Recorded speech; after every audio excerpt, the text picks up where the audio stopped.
রান্না হচ্ছে না, আজকে মাছের ডিমের বড়া বানাবো। মাছের ডিম নিয়েছি, তার সঙ্গে বেসন নিয়েছি, আর পেঁয়াজ কুচি, রসুন কুচি এবং জিরা, গোটা জিরা নিয়েছি, আর হলুদ গুঁড়া, লঙ্কা গুঁড়া। তার সঙ্গে আমি লবণ দিয়ে দিলাম পরিমাণ মতো। রেখেছিলাম সেই গরম জল দিয়ে মাখা। আর এদিকে ফুটফুটিকে দেখুন, ফুটফুটু ফুটফুটু সে কেমন শুয়ে আছে দেখুন ঠান্ডায়। সে রান্নাটা হলে খাবে, সে পকোড়া খায়, চপ খায়, তেলে ভাজা সব কিছু খায়, সে শুধু মিষ্টি জিনিস খায় না। ফুটফুটু আয়, দেখুন তার লেজ দেখুন, আয় আয় খাবি, আয় আয় আয় ফুটফুটু আয় আয়। তার বসার স্থান দেখুন, লেজ নাচছে।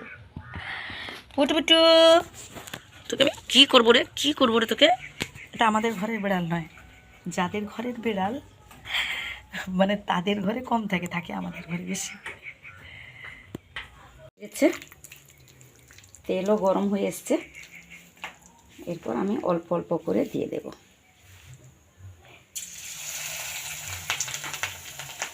দারুণ ব্যাপার, কিন্তু এই রান্নাটা না সত্যি কিন্তু মজাদার। আর আমাদের গ্রামের দিকে তো প্রচুর পোনা মাছ পাওয়া যায়, তার ডিম হয়ে যায়। এই আষাঢ় মাসের দিকে ডিম হয়, আর অন্যান্য মাছও, হ্যাঁ অন্যান্য মাছও এখন থেকে ডিম হয়ে যায়। অল্প তেলে আমি করছি, বেশি তেল দিয়ে করছি না।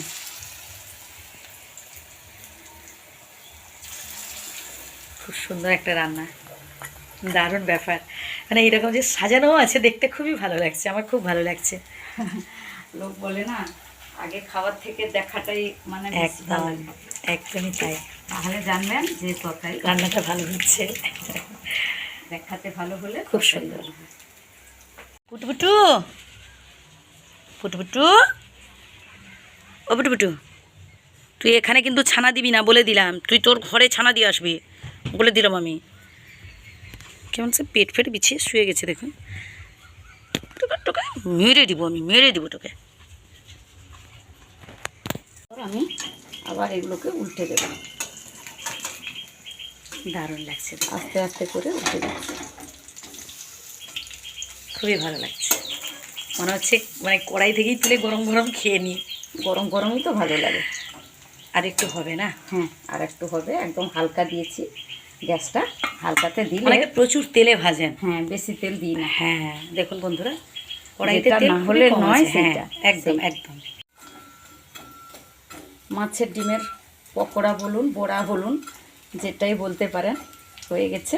কি সুন্দর দেখুন, কড়াতে একটু দাগ নেই, কত সুন্দর একদম হালকা গ্যাস জ্বালিয়ে আমার পকোড়া হয়ে গেল।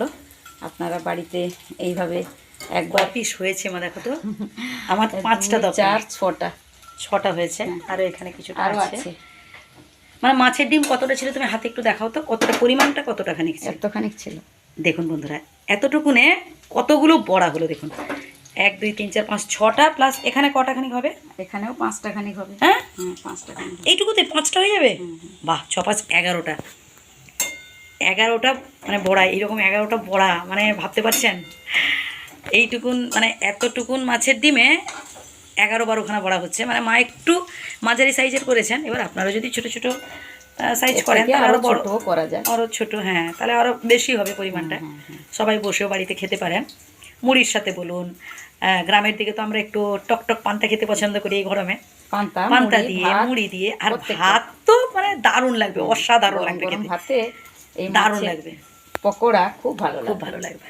তো আমাদের হয়ে গেছে, এবার আমরা নামিয়ে নেব খাবারের জন্য। এটা কি করছো?